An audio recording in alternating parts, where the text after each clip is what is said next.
I had to hit those lows in order for me to have the hindsight to be able to help people and share. I haven't even been posting. I've just been hoping. Why are you not posting more of yourself? Ooh, see? This is what the good stuff is. This is where it comes from. Have you actually audited your content, or have you just been posting and hoping? I haven't even been posting. I've just been hoping. Look at that. Deja vu. I've got Renji here back with me. I'm Kelly Lorraine. Welcome to Watch Me Build Social. We're here to talk about strategizing social media, Renji. Strategizing, making my social media a real thing again. Let's do it, Kelly. Renji, what brought you back here? Because, I mean, you were here not that long ago, and we talked about possibly not having time for social media. For sure. What's changed? I think honestly, you've changed. You've made me change. Really? Yeah, you've changed my life. Wow. And this is not just with social media. Just watching you do it, watching how consistent you are, I respect it. I appreciate it. Thank you. And I just recently started to realize for the past 2 years since I've left my job in investment banking, I've been taking whatever film jobs there are. A lot of them are amazing, big sets, small sets, lots of people. I love it. Now is the time for me to rebrand. And I want to make sure we're focusing on aligning with good clients, with clients who are aligned with the mission and the vision.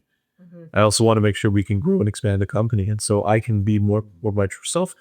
I think there's more to be said, and there's more experiences that I had where I can share with other people and help them grow too. So I love that. And it's really not just for the camera. We've had this process together over the last few months, and I've seen you shift, which is really amazing, because I think when we came into this naturally as your client, it started with me and my rebranding, or starting something a little bit different from what I normally do. yeah. And then through conversation, it brought us to another level where you're saying, hey, hold on a second, maybe I do need to do this.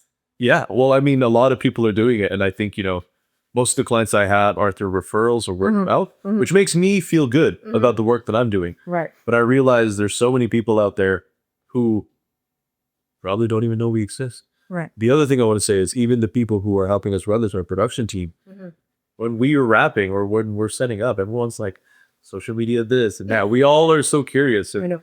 The conversations that we've had organically Yeah. have really made me think about why it's so important to work with people that you are aligned with. And so that, you said, I want to work with clients that I'm more aligned with. And I love that. I love that you're thinking about your next steps. Okay. So Renji, last time you were here, you did talk a bit about your story, but you didn't really go into the depth of who you are. You told us about being a filmmaker, but I think right now your focus is actually going a little deeper. It's not just filmmaking. What is it that you want to tell us? Cool. I'll give you the TLDR for those who are with us, and then we'll actually go into it. Yeah. Originally, I started, if you just want to talk about careers, we can talk about being philosophy, You tell me whatever you... Career-wise, I started off pre-med. I was going to be a doctor, Asian. I love medicine too. I think the idea of healing and helping people is beautiful. And I love adventures. I left medical school to be a filmmaker. When that wasn't working out and giving me an income at the age of like 20 before social media, that's something else. I worked at the bank for 8.5 years. I did retail and corporate banking. And then I was able to leave my job in 2024. And now I do filmmaking full time. So that's like the basic premise of the story. Right. What questions would you want to dive into? Well, here's the thing. So when I'm doing sessions with clients, a lot of time people say to me, Kelly, what are we going to do? What are we going to do in these sessions? And to be honest with you, I like to go organically. Okay. I ask you about yourself. You've given me a little bit of information. And so we won't scratch the surface in an hour, but we will get a good root of where you're at, right? We're trying to figure out what's at the root of your situation. And so, you've told me a few things. You had an initial plan, which I think most people actually do. Most people start off with an idea of who they want to be or where they want to go, what do they want to do. And then life, I don't want to say life gets in the way, but things happen.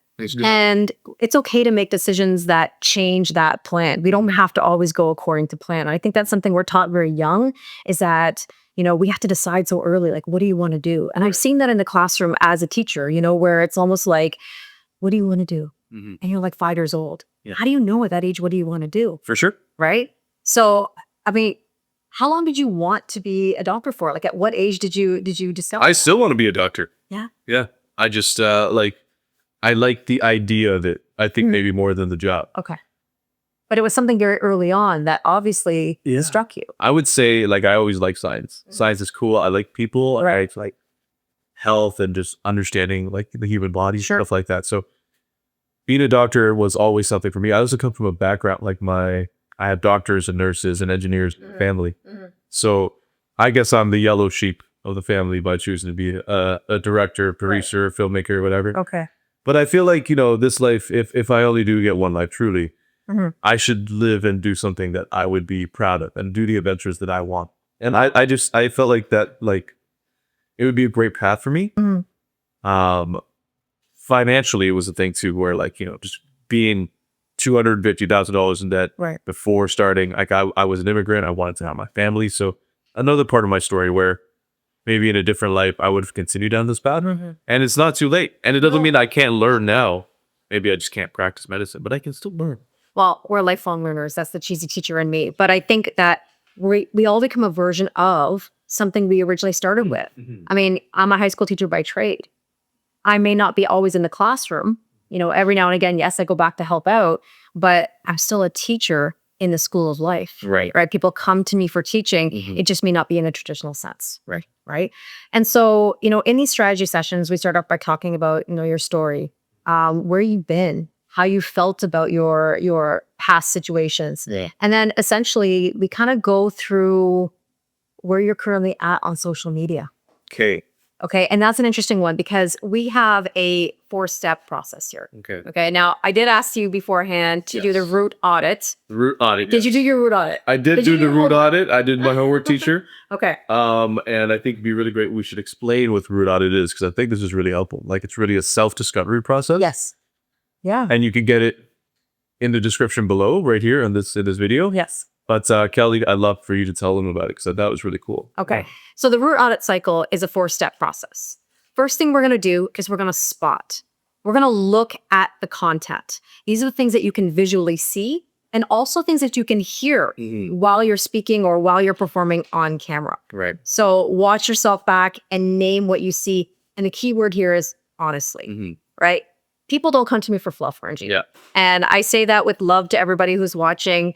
You're not going to get fluff with me. I'm very honest, but I'm also very gentle. And so I think it's really important that we do speak honestly because you're investing in yourself. Right. We're not here to waste time. So as a teacher, I'm going to give you feedback. It's going to be honest. Yeah. But it's because I want to help you. It's really out of love. Stay tuned, guys. It's really out of love. And so we're going to sort of spot what's going on in your social media. Sure. Okay. And then we're going to look at the source. So this is a bit of a tricky one because sometimes people don't want to look at the root underneath, as in what was going on long before you ever got on social media. These are things related to childhood, relationships, and they do have an impact on your social media, believe it or not. I mean, I always say personal and professional are always connected. Okay. So in the day-to-day, if your personal life isn't going so well, let's assume, that can show up in the professional life. And people are always puzzled as to why. But it follows us. And so then if things are not working so well professionally, then it always loops back to what are the underlying beliefs or situations that haven't been addressed. This part almost sounds like therapy. It does. And I mean, people always say to me, Kelly, I don't know what to call you. Are you my coach? Are you my friend? Are you my spiritual advisor? Yeah, we get into philosophy. We get into a bit of counseling. I mean, but that's necessary, right? This can't just be, here's the content, because there's in front of the camera and there's behind the camera. And I think everyone's content is so different and every person is so different and their experiences. So of course, you're addressing each of them at the source. Yes. Beautiful. And, I look quite deeply into these situations that are behind the scenes. That's really important to me. So I'm not trying to dig deep into your past, but it does help me understand you better. You know what it's like? I don't know if you ever have your ears cleaned, but I recently had my ears cleaned with this little thing. It's got like a microscope. Yes. Yeah. And just watching it, you feel anxious. Right. And you feel it, and it's something so different, but you know it has to be done. Yes. Digging deep is always great, and I'm just a big pile of dirt. You dig right. You're open. I'm open. I like that. But hold on, are you truly open? Now, I'd love to think so. Yeah, because I have something that I call perceived openness. I think people think they're a lot more open than they actually are. Okay. And I say that because a lot of the times people tell me, Kelly, I've hit my low. Oh. Okay. I've hit my low. You know how I know if you've actually hit your low? You will never entertain that thought, that feeling, or that situation ever again. So when people are ready to change, I know, because they're really, really open to all the possibilities. Right. Okay. So that's why I say we're here to look at the source and to see whether or not we're truly at the point of making a change. Cool. Okay. And then next, we're going to go to split. Now, for those of you that know my theory on the amplification gap, there's a structural gap, there's a personal gap. Okay. So this channel is all about really the difference between mid-tier creators and the elite. That's kind of how it started. Right. Right. Where we know that the elite creators, they had a network. Yeah. They support each other. It's unbelievable how much they gain from networking with each other. Right. And if you look at the mid-tier and even beginner content for that matter, it's very scattered. You see a lot of beginner content. You don't always see a lot of mid-tier. So how do we close that gap? For sure. And you know what? We were talking about this in film as well, where there's a very similar gap. These days, we look at the amount of Canadian feature films that are being made. Right. And the ones that are being funded are usually at like a certain mark, maybe let's say 500K and up. Right. Then there's the filmmakers who are indie trying to do their own thing. That's maybe shorts that are like 50K and now. Right. But there is a gap in between where it's very hard to fill this gap, whether it's based on like scope or impact or the amount of production that's needed. And so maybe I've been thinking about this amplification gap as well. And it applies to many different areas rather than just social media. Oh, absolutely. Yeah. And so, I mean, you've been watching me film these, you've been watching me, for many months now. Right. And here's the thing. It started off with me thinking about my own social media and why it's so hard to close the gap between mid-tier and elite. I mean, I'm sitting, when I started, I was at about 175,000 followers on all platforms. Right. Right. And I've had a lot of growth actually since we started. So I'm really pleased to see what this has all brought me. And I'll talk about that in future videos when I audit my own channel. But essentially, this gap exists everywhere. Okay. Because really the platform really turns the knob. It controls the knob of who gets seen. Right. So in filmmaking, it's the same thing, right? In music, think of how many people you know that are amazing singers, amazing performers. Yeah. And they're not making it. Right? There's one right here. We do have somebody on set who loves to sing. Absolutely. And you'll just never know because maybe like they'll never get the push that they need. Maybe. Right? It's the same thing with acting. I've had this conversation many times about how many actors move to Hollywood and don't make it. Now, why is that? There is an amplification gap. So there's obviously going to be the elite, and then there's going to be the mid-tier that are trying to close that gap. Yeah. Right? Because, I mean, beginner courses sell. So if you think about acting courses, getting headshots, all the things that are related to the business, right? They keep people in the beginning stages, right? One thing I'm doing a lot of my content right now is I'm commenting on reality TV or television shows that I watch, especially Big Brother or Survivor. And one of the things that I notice, right? So you talk about in filmmaking, it's the same thing on television. You know, we have reality TV shows where they're bringing in elite players. These are repeating players. These are players who have already amplification by the network. They've been on other shows. Right. They have social media platforms. Right. One contestant right now has a platform of over 600,000. Yeah. Right. And so they're not new to social media. They're not new to people. Yeah. So essentially the networks, they turn it on. It's kind of like having referees that could potentially be swaying the game with just one little call. Well, there you go in sports. I mean, we have the World Cup going on. Yeah. There's always that controversy as to what is it that people want to see. Right. Right. Who do they want to see? What's the storyline? Because it's ultimately for music, entertainment. It's for entertainment, and we know that. And so therefore we have this gap. Now that's the structural gap, but we also have a personal gap. And this is one that I think gets a little more personal or a little bit more deep because it is related to source, right? Because we're going to look at the source of what's going on. But then at the same time, now we have to look at whether your gap is structural, like meaning it's the platform that's turning it on. Yes. Right? Or if it's related to your own personal amplification gap. So what that means is maybe I have limiting beliefs that are getting in my own way. For sure. Okay. Yeah. Maybe I'm telling myself that I can't do this. And that's something you can control versus the things you can't control. I can't control what the platforms are doing or who they're amplifying, but I can control how I see myself and how I want to better that situation. And that's how I feel about how I try to operate in this life. Right. But at the same time, I'd like to learn a little bit more about everything else, whether it's like the structural side, and to see what we can do to at least be aware of the situation. Because when you're aware, you can be prepared and you don't have to be scared. Exactly. Yeah, I totally get it. I think, though, that there's so many layers to this, and that's why it's important to have somebody who can actually help point this out. You know, I think when I started this channel talking about the amplification gap, naturally, it's not something that many people are even talking about. Yeah. I have to establish myself in that category. Yeah, you have to know what the amplification gap is. I've got to repeat. Right. Right. And now that I'm doing that, it's taking me to the point of let's go another layer, which happens to be personal. Right. And then at the very end, we're going to split. Okay. Not of the root process, but at the end of the source and split, right? We're now going to say, is this personal? Is this structural? Right. Identifying the difference. And identifying the difference. And then we're going to shift. Right. So that leads us to how are we going to act on this? Because things I can control, things I can't control. So we're going to give you some actionable tips. Okay. Okay. Spot, source, split, and shift. Yes. Let's start. Absolutely.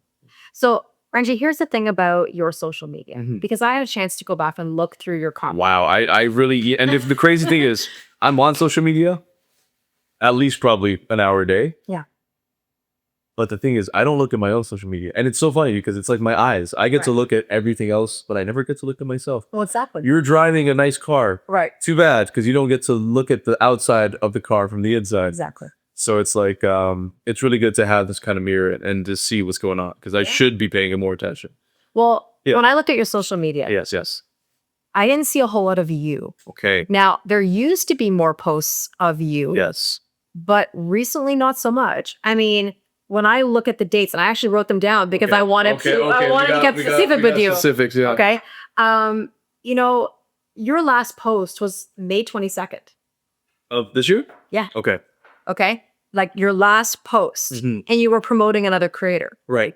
Okay. So that already tells me that you haven't been really putting much attention into your social media. It's true. Okay. And like I said, your previous posts, it's been a while since it's really been about you, because a lot of this is collaboration. Right. Right. Or promoting other people. Yeah. And I want to go back to September 21st. I'm giving you the date, September 21st. Where were you the night of September 21st? I'm getting technical because it's important, because I really like that post. Okay. That post came across so personable, genuine. Yeah. I really liked it. Like, it really stood out at me. Okay. Why are you not posting more of yourself? Ooh, see, this is what the good stuff is. This is where it comes from. So I think I switched how I use my Instagram. Okay. I am now using my Instagram for more of like a Rolodex. Right. Of like, hey, who is available? Who is working? Right. Who can we reach out to? What opportunities are there to connect? I'm also using it as a way to take my platform and push the work that I've been doing. Right. What I haven't been doing is posting about myself. I think this started right after this, which is when I left my job in 2024. During that period of time, for the last 2 years, I've been working. Right. Bad experiences, working on a lot of features, shorts, indies, whatever, a lot of different experiences. Now I feel like I have the experience and the credibility to share my journey through these past 2 years. So I think it was something where I switched how I was using my social media. Right. And that's something that's something personal. That's a personal gap, right? Personal and structural. Right. It's a personal gap. You just said something that really made me think about my own journey. Okay. Because I segued into social media, right? I didn't actually just say one day, I'm going to start my social media. You didn't wake up and you were like, watch me. No. No, it took me a while because, you know, I had this desire, but I really didn't know how to go about it. Okay. And I don't think many people do know how to go about it. I think it's trial and error. Yeah. And you just said you've been working really hard. And that was what happened for me too. I was a full-time high school teacher. I had this desire to branch out. I knew that I needed to do something different. And I segued. So I was working my full-time job. I started my social media. And then eventually I made that leap into full-time content creation. Right. Right. And so I think that hustle kind of sometimes takes away from the content. Okay. Because you're just trying to get yourself going in your business. It's true. Right? It's true. I mean, like, I haven't been spending time on my social media as much as I have on my clients or on the other things, because maybe this is a personal thing too, but maybe I think about my work as something that's so important. Right. I don't put the same amount of work into myself. Right. I don't treat myself like how I would treat a client. Right. I love myself. Yes. But in that structure, maybe it's like how I look at the idea of work. Mm-hmm. What are your thoughts on that? Well, this is the thing about Can I get a tissue? I just need to look. No, okay. This is the thing about social media, right? And that is, I have this viewpoint that it's really important to have hindsight before you go and teach something. Because oftentimes, if we don't complete the story, it actually becomes really hard to write that book or to really like translate it to other people. And so that's where people get stuck sometimes, where they feel they're in no man's land. They haven't actually completed the story. And so you've almost completed your story of the work you've done in the last couple of years. And that's why you're now ready, because you actually have the hindsight. And when you have hindsight, it's actually much easier to teach. Okay? I agree. But here's something I want to ask you, which is, I see people on social media, they're like, this is what I've done this month. Right. And they'll have like a journey step-by-step process. Sure. The thing that makes this easier for me is I don't need to go chapter by chapter, because I'm already like 10 chapters in, and I can share some. Now, instead of looking chapter and like action by action, dialogue by dialogue, I can say, here's what's happened in this first act. Here's what the whole first quarter has been like versus play by play. And you're right, it has given me a lot more perspective, because I'm able to reflect and be like, what was the last 2 years like? Right. Whether it's like good experiences, bad experiences, dealing with, things I've never dealt with before, like $1 million budgets or different actors, taxes, credits, running a business, dealing with people, having the fear of not having work or income because I don't have a stable 9-to-5 job. Yeah. So here's my point. Let me clarify that for sure. Because I wasn't actually talking about a specific timeline of like, I did this, I did that. For sure. What I was talking about was the actual experience, the feelings you've had, right? The learning that's come out of it. I mean, sure, somebody may spend 30 days on doing something and they can reflect back, but it goes deeper than that. Right. And I think what I learned from my experience was I had to go through the hardships. I had to hit those lows in order for me to have the hindsight to be able to help people and share, right? And so that's why it became really powerful when I started my channel to teach from hindsight. Right. Because if you're in real time, sometimes you don't actually have the perspective. Yeah. Right? Because you're buffering. Exactly. You're still trying to process something. So how can you really put that out there? I'm not saying don't. It's a learning experience. But I will say, when you've processed something and you've actually let it go, it's amazing what comes out of you versus when you were in that moment. Because in that moment, what you thought was true. It may not be now what you think is true, but it's much more powerful. They always say knowledge is power. And I get that. A teacher can know their curriculum. You're a filmmaker. You can know every detail about how to make a film. But what you do with that knowledge is even more powerful. Right. How you explain it. How we apply How you teach it. And I think that's the step that people actually forget. Right? It's not just what you know. It's what you do with that knowledge. If knowledge is power, then all the librarians would be kings or something. Or queens. Exactly. Yeah. I mean, I heard a quote. Somebody said something along the lines of, if being, what's the way that it was written? If being nice would get us super far. Yeah. Right? Then kindergarten teachers would be the most famous and most popular people in the world because of the amount of kindness and patience you have to have with children. Right. Right. So in other words, it's not just about being kind. It's not just about knowing something. It's about what you do with that. Yeah. Right. And honestly, I think, one of the questions, so looking at the checklist here, to be honest, the first question was, I've almost not posted something because it felt too honest or too controversial. And I put often. Yeah. Because I have a lot of opinions. Yeah. But on social media, there's like, people are watching, and then it's like there's a whole bunch of like, okay, well, what is being canceled versus what is being authentic? Right. We have to watch what we say. What is creative expression? And I think some people, they might have bad intentions behind it, whether it's malicious or something else. But I just like to be honest, and I have some wild takes at times. I have some hot takes, and that's okay. But you said, what's one moment that comes to mind when it comes to spot? Yeah. So for step one, I wrote, why am I so nervous about honesty?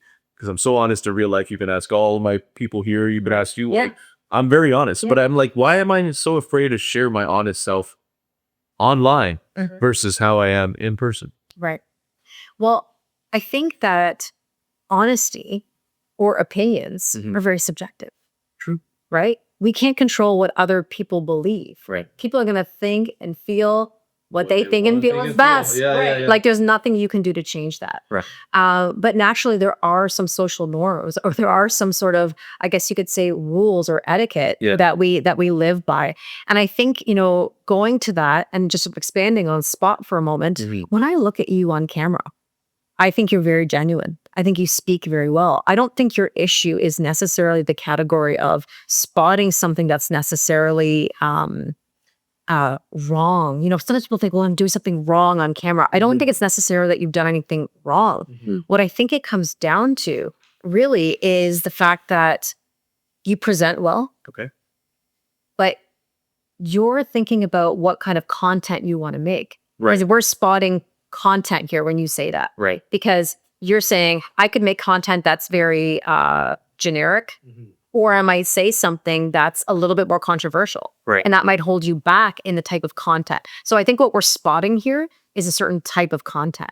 And I think you'd have to ask yourself, what is your goal? I mean, ultimately, what is your goal? Let's start with the basics here, because it can't shift unless I know what your goal is. I mean, I think the goal is to build a community of people who would like really be into adventure, right? Whether it's, knowledge. Okay. Adventure and knowledge are two words I think about because, I mean, I work in film, but I don't want to just be known as a filmmaker. Right. I'm a son, I'm a husband, I'm a friend, I'm a lover, a fighter.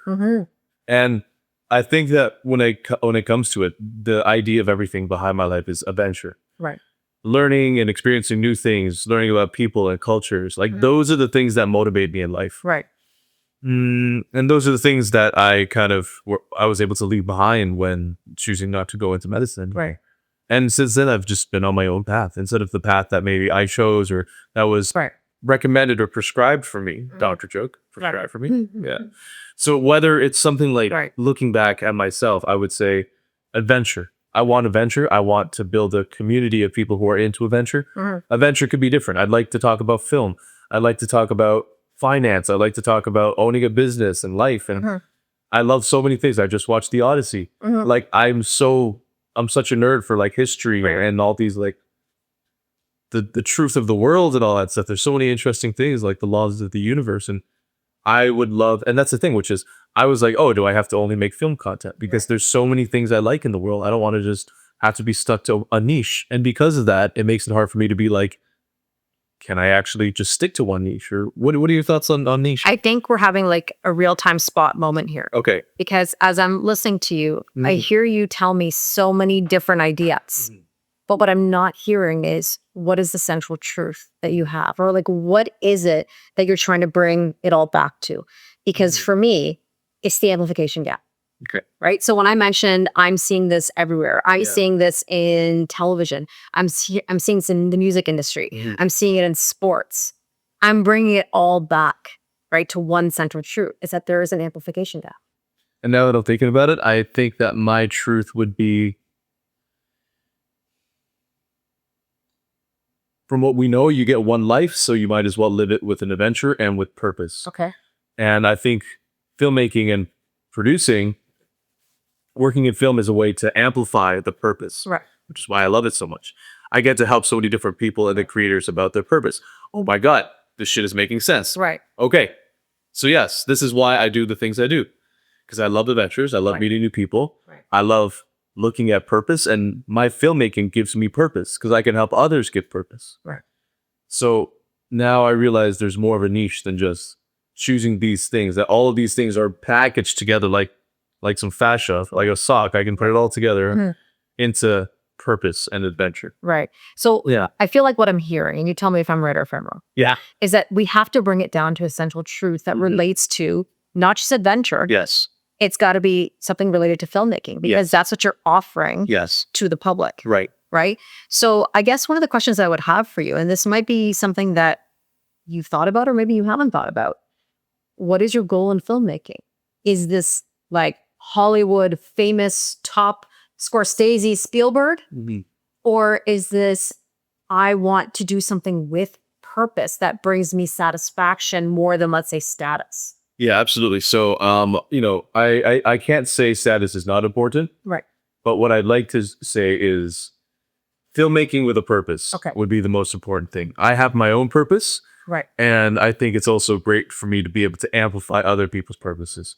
So while there's things that I would love to direct myself, then I realize there's stories about, coming of age stories that have nothing to do with me or my lived experience. And I can help someone else tell that story and help them with that stuff. But you know what? I'll challenge you on that. Okay. Because you've naturally gone through the maturation process. That means you can identify with coming of age. Right. I think. But there are some stories I can't identify with. I have someone I'm working with who wants to tell a story about how this person used to be a tomboy and now this person wants to put on makeup and was taught that by their older sister. Okay. Not my story. No. I love it. If I was to read it in a book, I would love it. I would love to help someone make that film. Right. But not my story. No, but you could relate it to something else that you've experienced. 100%. And that's my point. Course. I think what we all forget actually is the human condition. And this was something when I was teaching in the classroom that was actually the hardest concept for students to understand. Okay. I think it's the hardest concept for adults to understand or people in general to understand. And the reason is this. The human condition says, regardless of our race, gender, class, as human beings, we will experience the same situations. Okay? In other words, we're all going to go through the maturation process. Right. You and I have both been 5 years old. Right. Okay? We've been teenagers. We definitely made mistakes. There's not one person in this room or watching right now that hasn't made a mistake. Right? The grieving process. We're going to grieve the loss of a loved one. We're going to grieve the loss of a relationship. So as human beings, we can definitely connect. It may not be the exact same story, but the root of it will always be identifiable. Very true. Right? Yeah. And so I think that going back to what you were saying about what style of film, right? Or what kind of social media you want to do, something with a purpose. I think that you can grasp from all types of situations, right? Because you can identify as a human being. Right, because I've looked at other people's content and it might be something that's, and I love other people's content, whether it's about food or dancing or whatever. Right. That's their whole page. Right. But for me, my thing has been like, oh, well, I love all these things. How do I do it? And now I realize I just have to all tie it together to one central truth. Right. If I can make some videos that say, hey, these are the central truths. Right.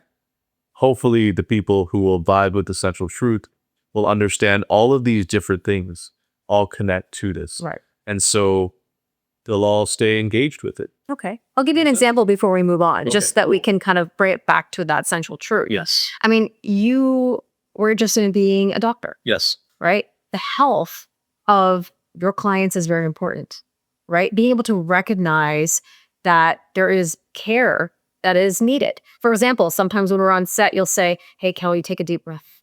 Hey, Kelly, why don't you grab some water? Hey, you're a little bit tired right now. Why don't we just take a moment, right? That's you taking care of me as your client, right? Recognizing sometimes when somebody's stressed, when somebody's tired, when somebody needs to eat something, right? I know that doesn't mean huge medical advice. It's not like we're here to give medical advice to people. I'll start taking blood samples and D-dimers and I'll be like, okay, well. But you know what I'm saying? In the sense that like, that does apply. Right. Right? Okay, so there's care for other people, right? You want to do filming with a purpose. Yes. Right? So maybe these are coming of age stories or success stories or like underdog stories or whatever that may be. Right. Okay, then you can make content that demonstrates those examples. Maybe or you overcame something. Yeah. Right? Where it's like, hey, you know what? I was afraid to rebrand my social media and now all of a sudden I'm going to make content that shows me overcoming something. Yeah. Oh, that's great content right there because you've got a lot to your story. And also in real time, you're going to be going through obstacles, right? As naturally we all do as we're building something. Right.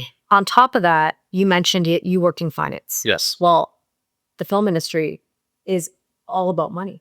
you need money to make films. And not only You got to that, manage money. I also think about my friends who ask me for financial advice because I come from that world and I hate the idea of starving artists because I don't want us to, I like for us to be passionate, but I don't want us to be desperate. Right. You know, like, you know what I mean? Yeah. So, I mean, you can make content that talks about budgeting, how to be more budget minded, right? Or how to go further on your dollar.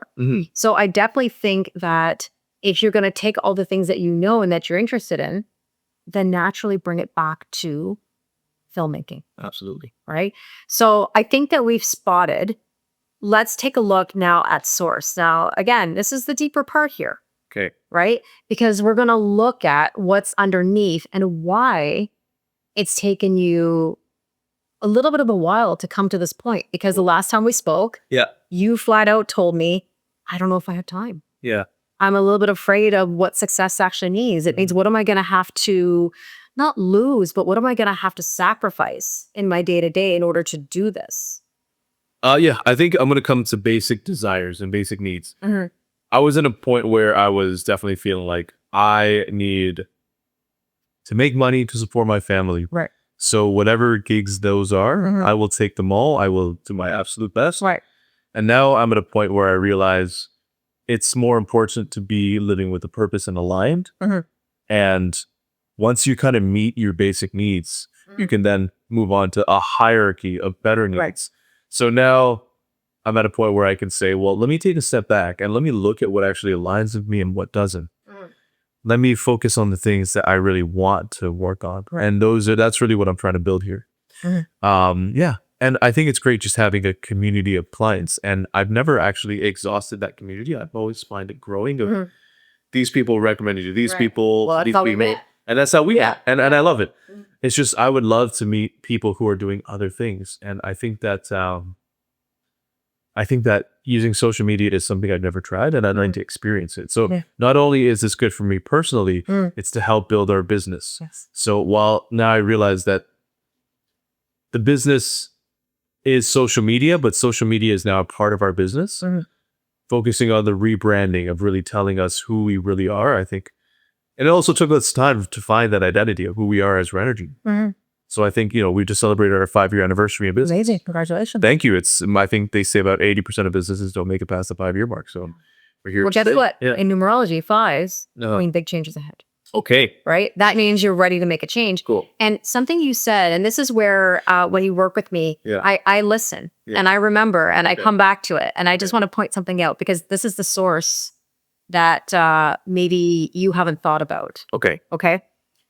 Earlier, you told me about when you were sort of in medical school or the idea of like becoming a doctor. Yes. And why you switched away from that. Right. You thought about the financial costs. Yes. Right.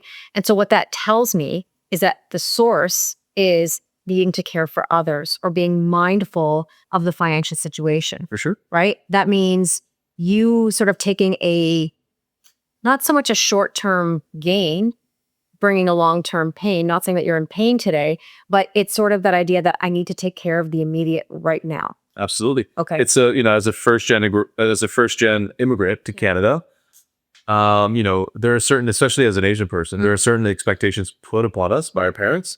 And I really wanted to make sure I take care of that because although it's my life, my parents have invested so much in me, in my life. And now I'm at the point where I'd like to pay them dividends. And I'd like to show them that, the work that you put in, you can rest easy. I'm good. I can take care of you now. And I think that's really a big part of our culture. So that's been important for me, especially since leaving my job in finance, leaving like a 6-figure salary to now work in film, doing what? Almost like you were with a camera, like talking to people all day. Like it's. No, I totally get it because I went through a very similar thing. Absolutely. I mean, my dad, when he came to Canada, it's always the same story. My dad came with nothing in his pocket. Yeah. He didn't know anybody. He didn't speak the language. My father came from Germany. He had a very rough upbringing. His father was killed in World War II.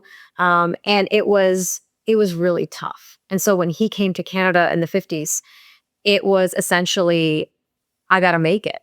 And that's what he instilled in me. If I got to make it or break it, I'm going to make it. Yeah. And so I think when you have parents that grow up in that situation or in a tough situation, we as children we want to take care of our parents. We want to please them. You know, we want to make them proud. Right. And so I think when we look at the source, a lot of the times, you know, there's this personal side that says, I might put my needs to the side. Yeah. Versus actually pursuing what I want. And you know what? This is crazy because it's so true, but I never thought about how it actually applies to my social media. Right. But I agree. This is 100% true. Yeah. Very because true. It does apply to your social media. Because in theory, what you were doing in the last few years is you were focusing on hustling hard. Building business. Exactly. And here's the thing, and I say it to people all the time, there's a difference between working hard and working smart. We don't have to work super hard to the point of exhaustion.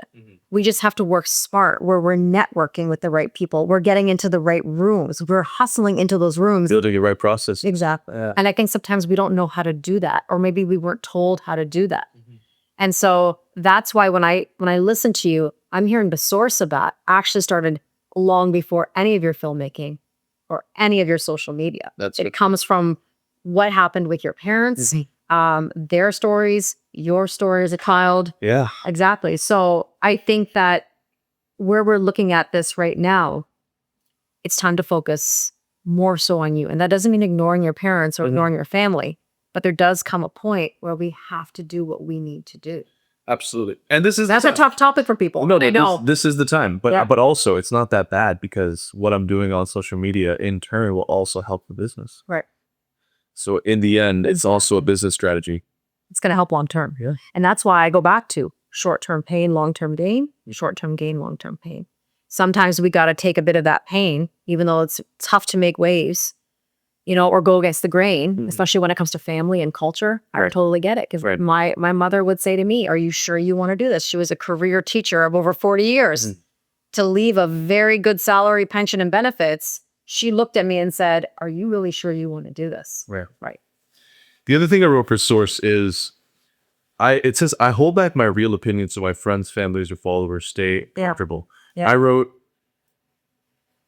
I have experience and now I can share my opinions.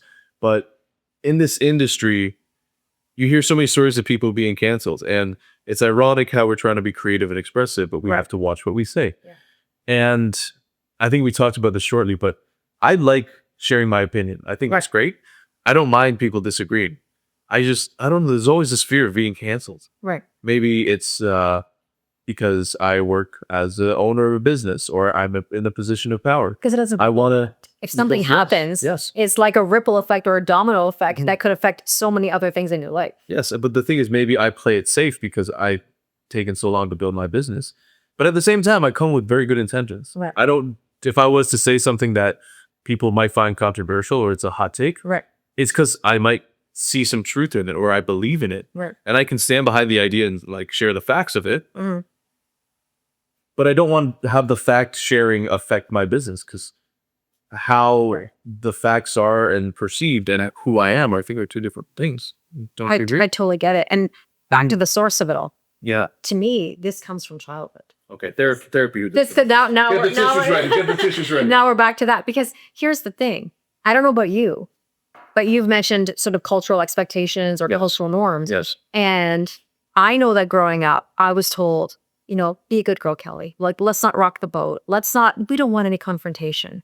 And that sort of held me back in my opinions or my ability to express myself, even emotionally. Right. And so I think that it depends on the person and your upbringing. But what I'm hearing is that maybe when you were younger, you were sort of told or taught that things are a certain way. Yeah. And you got to be mindful of that. Yeah. And that can hinder you as an adult, especially on social media owning business. Well, I think as a kid, I was a very naughty kid. So when I was in China, you get the ruler. And here in Canada, you just get like detention or whatever. Right. But I think that I would always do the work. The work always had to be done. Learning was always important, and I would stick to that. I also like learning, so that's cool. But it was like, don't say this. Okay, sit up straight, and bring your textbooks and all that stuff. Right. Like, all these rules I knew I had to follow because there would be punishment if I didn't. Right. And the thing I think about it now is, what punishment is there for me sharing something with good intent? And I could be wrong, and people are wrong on social media all the time. Right. So maybe something I'm realizing here is What am I realizing, Kelly? I think what you're realizing is, look, there's a time and a place for structure Right. and for rules and what we were taught. I mean, I also think that etiquette is a different topic Yeah. than sort of being aware Right. of how society has shifted. I mean, there are certain things today that you can't say that used to be able to be said 30 years ago. Right. I mean, it's important to be educated to know and keep up with what is happening in our world. Right. Right. So I think there's a difference between being educated on what's going on, right, and etiquette. Okay. Because like when we talk about etiquette, when I was a child, my mother would give me phone lessons. Okay. My phone voice, hello, right? That comes from every time Renji and I talk on the phone, he hears me say hello. And I'd be like, hello. And then I hear him doing it, which is so funny. Yeah. But there's a difference between an etiquette or being, well-mannered versus, just knowing, sort of like, I don't want to say there's a lot of people who tend to be tone deaf, but on social media, there can be instances where people are tone deaf or they don't consider who's watching the video. Yeah. So I don't think that we have to be in fear of being canceled. I think we just have to be aware of what's going on around us. Yeah. And there's a difference between being subjective and objective. And I do think that a lot of people operate on being subjective because naturally we focus on ourselves. It's human nature to almost be selfish. Yeah. Right? At the same time, we do have to be able to look at the bigger picture. I mean, I always say my gift is that I can understand why people do what they do, even if I don't agree with it. And that has served me very, very well. But you know what I just realized, which is when the teacher's in the room, Right. we can behave. And we may still be well behaved while the teacher's gone. Yes. So you can read the room and be like, okay, the teacher's gone. We can play, we can yell, we can whatever. You have to explain that. But you can't, like, how do you read the room in social media? I think it's really important to watch other content. I mentioned this in another video that I posted recently. And that is, I was a consumer, obviously, of the content that I now put out. Right. I'm just giving my version of it. Right. I think it's important to be aware of other people, to be aware of the content. You have to spend time looking at what other people talk about. That doesn't mean you have to agree with them. Right. You don't have to agree with them. But it's important to be aware, to read the room, to know what's important to people. Yeah. If you want to build a community, I mean, there's the lesson right there. I have successfully built a beautiful online community. I don't have trolls that come into my lives. Everybody's so kind to each other. They speak to each other through me on different platforms. So-and-so on TikTok says hi to so-and-so on Instagram. They can't hear each other. It's me who is the go-between. I've built that. I facilitated that. Why? Because of my energy. Your energy now has to come into this. Yeah. Right? And I think that in order to build a community, you've got to get to know people. Community doesn't come to you if you don't spend time listening. But what I'm really good at is building Watching. a community in person. You are. I just need to take that energy and shift it online, which is something. Well, that comes through your authenticity and what you're genuinely interested in, right? That comes through when you're genuinely passionate about something. I mean, there's nothing worse than when you watch a creator who appears disingenuous, fake, just saying whatever people want to hear. And again, that's what I'm known for in the sense that I don't fluff. Right. When I talk to people, I speak honestly and I speak from the heart. And that doesn't mean that I have to be controversial. Because speaking from the heart doesn't mean you're going to say something that's bold and brash and irritate people. I mean, maybe, but it's about your passion that comes through. Right. Okay. So I think if you're looking to build your community, the community starts with you. You can't change things from the top down. You can only start from yourself. Right. And whenever we get people, and here's the last point though, for people who get riled up about politics, news, whatever the situation, you cannot change from the top down. I can't change the political system. I cannot change the school system. I cannot change the medical system, but I can change me. And so as I move through and now look at these gaps, whether it's structural, so when we go to split, right? And we look at, is this a structural gap or is this a personal gap or is this both? Right. The structural gap, I can't change. Okay. In the sense of like, I cannot change who turns the knob. I can change what I do. Right. And that can get me closer to an elite status. But that starts with me, not trying to change the system. No, I love this root audit because right here we're actually learning so much that it's really great to look at these and to take notes. Yeah. I guess when you finish all this, do you like give your clients like some kind of like a summary of all the stuff? 'Cause I think it's great. I mean, I'm glad I can be here to take notes with you guys. I'm learning quite a lot about. I'm coming to the source of the root audit or the source of my root. Yeah. Well, I mean, here's the thing. We know that there's a structural gap. We talked about that. We know that there's a personal gap. Yes. Okay. So that means we have to now say, how do we work through the personal gap? And this is the split part? This is the split part. Okay. So tell me what you interpreted as being your split. Yeah, I think right here, like even looking at some of the structural stuff, like Right. I updated my camera or production quality and it's supposed to look better and get more views. Or I buy courses. I don't buy courses at all. I expect myself to write, film, edit, design, and promote at the same levels Right. accounts that have teams doing each of these. I'd like to address this point, especially because we're here. We're filling you. Right. We have a team. I know what you can have with a team and without a team. Right. The only difference is I don't want, like, I do this so much. I don't want to have to do this for myself all the time. I would just love to make content of like me in my room talking or chilling, Right. or talk like exercising while sharing the content. I love like B-roll videos like that because I don't want to do this all the time. Like when I get a break and I'm trying to do my own content, I don't want this. However, then I think I wrote like, so what are other people going to think of me as a filmmaker if I don't make all my filmmaking stuff so beautiful? But the truth is, I just don't care. I just don't care anymore. I don't want to do that. And I'm going to do what I think is right because my content on Instagram is not the filmmaking stuff that I do. However, I have a lot of like movies and stills and BTS shots that I can use to kind of share my experience and credibility to say, like, this is real. I'm not just talking about it. To show people like that. The other one I wrote here is talent versus niches. Right. So if I'm talking about filmmaking, I think maybe, do you think that there's different ranges of content? Because like maybe a cat video will appeal to all people. But me speaking about filmmaking, it might only appeal to people who are interested in filmmaking. What are your thoughts on niches and talent? Well, it's kind of interesting because I think what someone likes is very subjective. I mean, how many people do you hear that say, I hate cats? Now, I can't imagine that because I love cats. Right.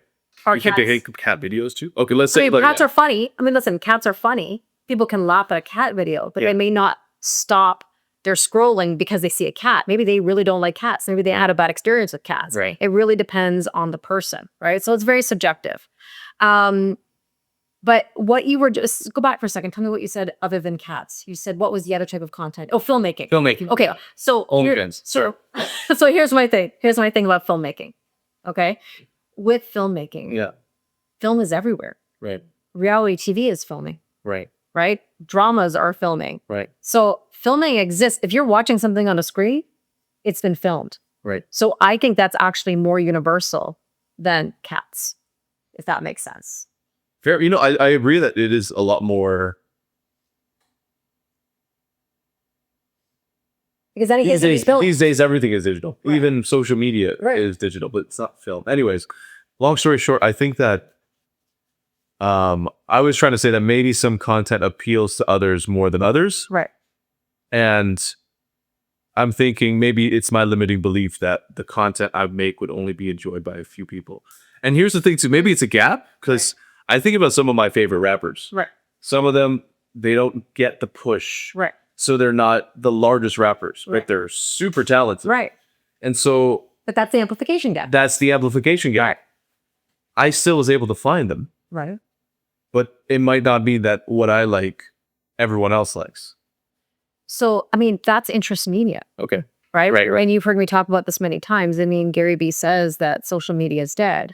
I don't necessarily believe it's dead. I think that it's morphing because I think everything innovates, it changes, it grows, right? And so with interest media now, it's really about what people are interested in. And so therefore, there's a lot of people that may be interested in what you put out there. How do you know until you try? You won't know until you actually start making that content. Yeah, the other thing is There's 8 billion people in this world, Raji. I mean, there's going to be people who enjoy your content.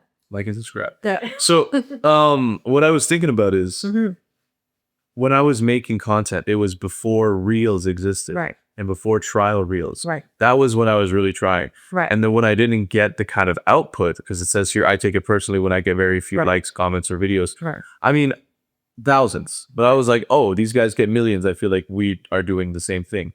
There's definitely more to it. There's analytics, there's hooks, Of there's course. music, there's captions. There's so many, there's aesthetics, lighting. There's so many more elements to it. But my thing was, I just didn't care enough to do all that stuff. Right. If I'm doing all this for my clients or I'm Right. working on something else, Right. social media was just like, oh, I'm gonna do this just to post and to lay this brick and to paint Right. to paint this picture, Right. show photographs that I was here. So I take social media like, hey, look, I was here. That's it. That's like your mom posting photos of Right. you at the Montreal or something. Sure. But that's not the way to do it because there's more to the story. So what are your thoughts on that? So it's interesting. I don't mean to tell you to go get the tissues again, but like what I'm hearing though does go a little bit back to source. Let's go. And I back, think yeah. this is where people really sort of neglect the root issues here. Okay, you said I didn't really care about my social media. Yeah. I don't know if I believe that. Okay. And the reason I say that is because it's a very good, I don't want to say it's a good excuse, It sounds like a good. but it's a very good reason Yeah. to not focus on it, because if you do focus on it Mhm. and it doesn't go as well as you think, Right. then what?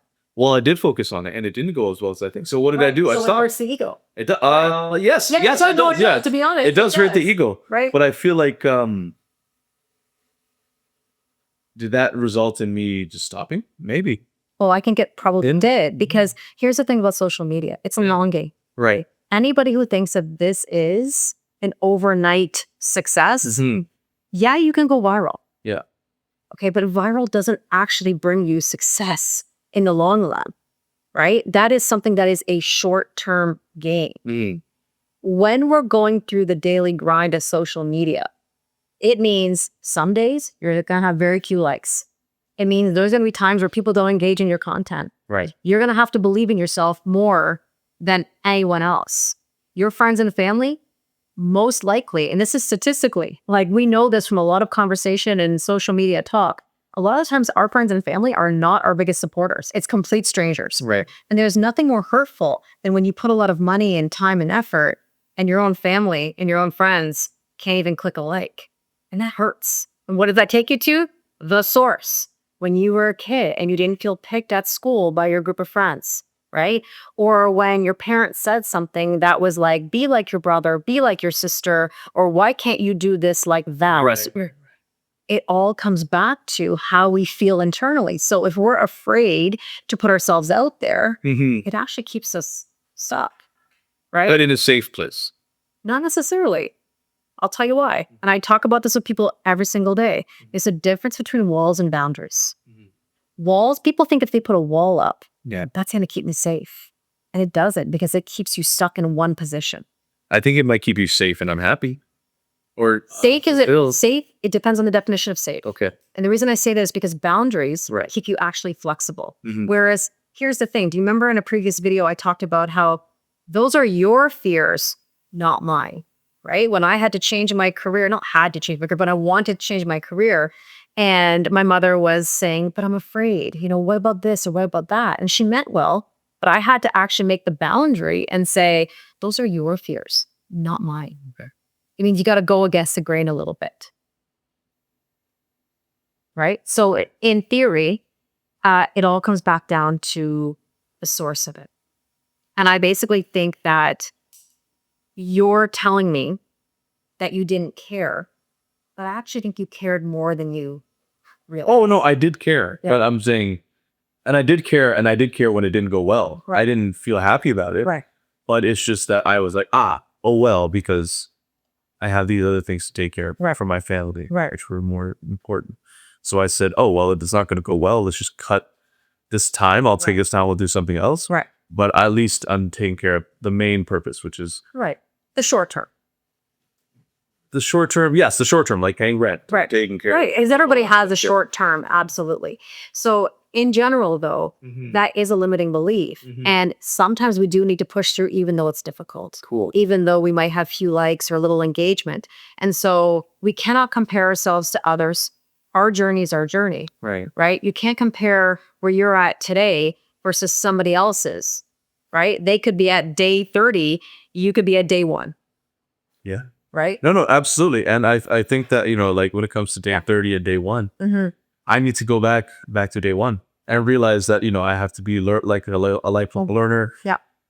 I have to really try and build a strategy and really focus on this because sure. there's a lot more and I have more time.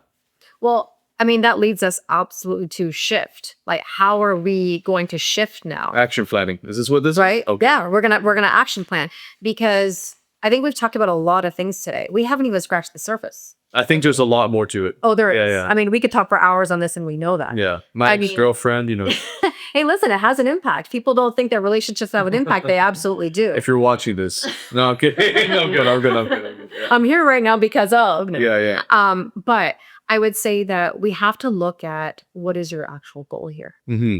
You know, if you're telling me that you want to make films with purpose, and your social media needs to reflect that, then we need to figure out how you're going to do that.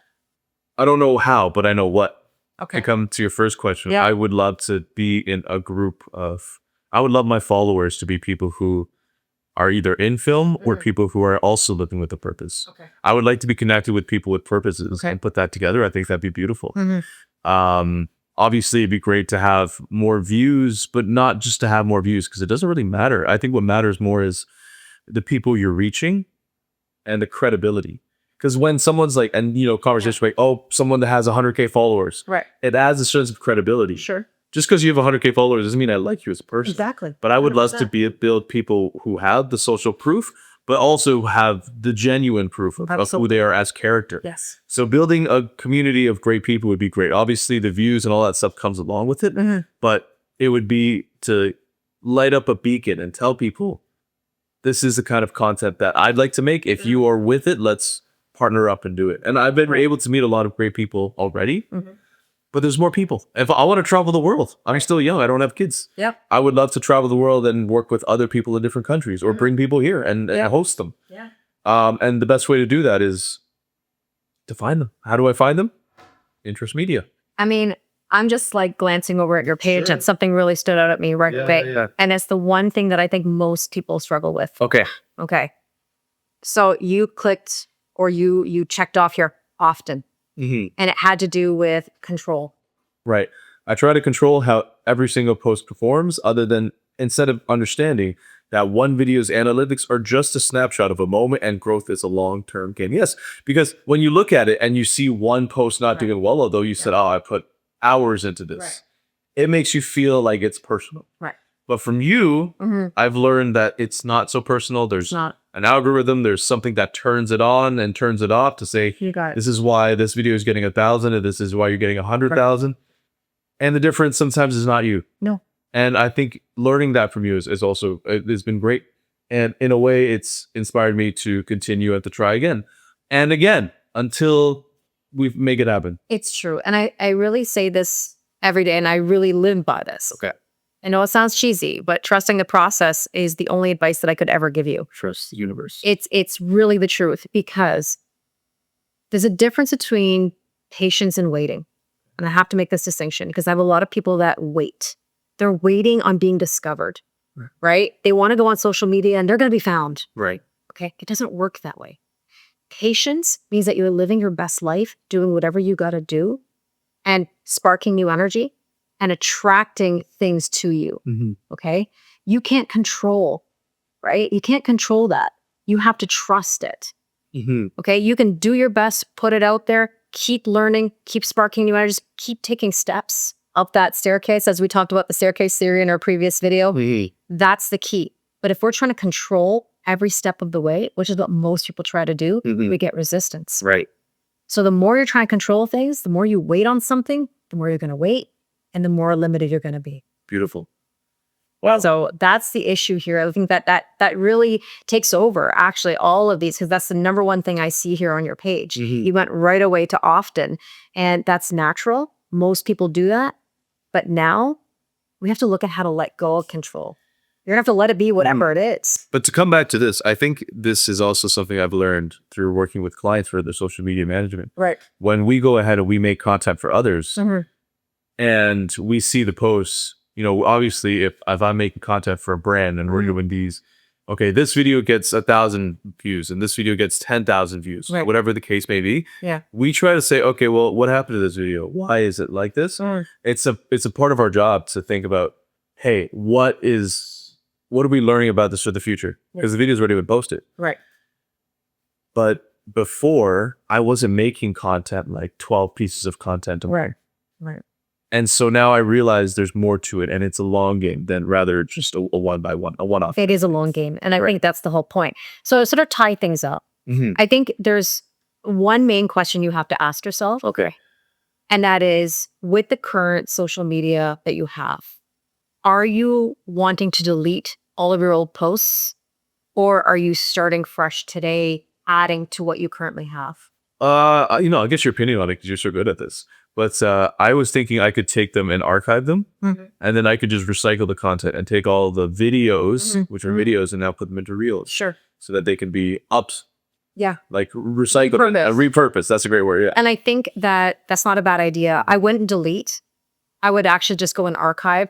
Keep the things that are really relevant, but then archive the things that aren't. I just want to start again, but not as a different person, just as a different way of like the second act when you close the curtains and you come back. Guess who's back? Back again. Reggie's back. Right. Friend.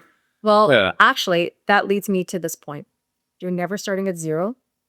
You're starting with knowledge that you didn't have before. Right. Okay. I think people get really afraid of starting over, or they think they're starting over. Right. And it's not a matter of starting over. You're starting with knowledge you didn't have before. That's true. So I think right now, actionable items here are, what are you going to do with the content you currently have? And then how are you going to start making meaningful content? I don't need you to go and make 1 million posts. Right. This is not about the number of posts you put out. It's about the quality, and it's about your central truth. We need to know who you are, what you stand for, and what are you trying to bring everybody back to? Okay. Okay. So repurposing content and focusing on quality and central truth. I know you can't read this. This is doctors. I know. All good. I'm a teacher. I'm able to to decipher. Yeah. But I really do think that you have to learn to let go of that control or thinking that it's got to be a certain way. You don't have to be like anybody else. You're Renji. Yeah. Right? You're you. No, I'm actually stupid because I realize I'm taking notes, but I can just watch this video back on YouTube where you guys will like, comment, and subscribe. No, and that's perfectly fine. Yeah. But I do think though that, you know, it's important to really be clear on your central truth. Because on my other channel, when I hit the ceiling, it worked for me. What I was doing worked for me at the time. Okay. But when I hit that ceiling, what I realized was I wasn't being clear. You can only go to the bank so many times. You can only do something so many times. It'll work for a while, but that clarity has to be there. Well, damn, I worked at the bank for almost 9 years. I worked at the bank too. And I hope to go to the bank. We have that in common. Yeah. But I mean, like, now that I've actually shifted my clarity, this is the funny thing. On my Kelly Lorraine 111, in the last, 5 months, I've grown 13,000 followers. Now, not that followers are everything now in interest media, but it tells you something. I became more clear, and therefore my channel continued to grow. I'm at 118,000 followers right now, and I was stuck at 105 for a long time. So that tells you something about why clarity is important. So that's what I want you to really focus on before you do anything else, is to really be clear on what it is that you believe in, your central truth, and what you're trying to put out there. Beautiful. Okay. This has been a good session. I hope so. I mean, I know that this was a lot of talk and a lot to take in. And I know that people sometimes feel overwhelmed when talking about their lives and their social media, but it's necessary. We can't ignore. Right. So I'm here to help you get to the root. Thank you for showing me the route. Okay. And the route. And maybe we'll touch base again and talk about where you're at. Let's do a touch point in like 6 months, and we can kind of see how this is all going. But that's good. No, honestly, this is really cool. And if you're watching at home and you're interested and you are a mid-level creator who is finding these gaps, whether they're personal or structural, you can be me and take my spot so I don't have to sit in front of the camera. And you can come be in front of the camera, be interviewed here by Kelly, and get like Yeah. basically like a mini free session, which is great. Like it's great value. And honestly, you learn a lot about yourself. That's how I feel in this last like hour or so that I've learned about myself. And it's encouraging just to know here are the gaps and here are the things that you can fix to make sure that this boat gets across your journey in the Odyssey. Well, Reggie, I will just say this. I've been in your position. Mm-hmm. I understand what it takes to build social media. Yeah. I would never tell you something that I wouldn't do myself. Okay. And so this is why I have the hindsight and I have the foresight to help. Mm-hmm. And so I'm very passionate about what I do. Yeah. And so I'm always in your corner and I look forward to see what you do. I appreciate it. Thank you for your time. I appreciate Would it. you like to have any final words for our audience at home? Yeah, I'm so thankful that you've been with me today to watch this strategy session with Renji. If you'd like to do your own strategy session, the link is in my bio or in the description box below. I look forward to working with you and look forward to more content where I do mini audits on different social media situations. So thank you very much, and I'll see you next time. Ready? 1, 2, 3. Watch me. All right. Yeah.